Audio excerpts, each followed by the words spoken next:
আপনি? হ্যাঁ অবশ্যই আমি জানি। হ্যাঁ কি কর কেন চোর? আরে চোর এই তো, এই যে এই দুজন আপনি চোর, জানেন এই কেমনে? দুজন। এই মাস্টার, সাবধান সাবধান, আপনি আমার লোকদেরকে চোর বলেন, প্রমাণ কি? তাহলে শোনেন,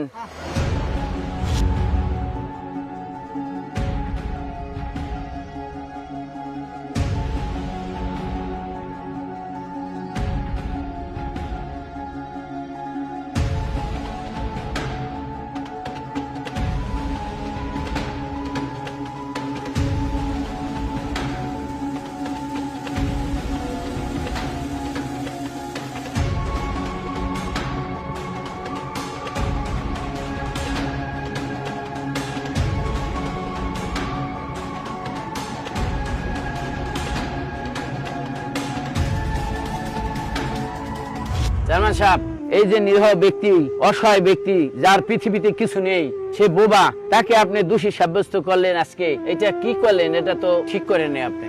আপনি তো এখন আসামি হয়ে যান, আপনি, আপনার নামে তো এখন মামলা হয়, আপনি তো একজন দোষী ব্যক্তি হয়ে যান। এখন আপনি কি করবেন? জাফর সাহেব, আপনি এই দুটো ধরে থানায় লয়ে যান।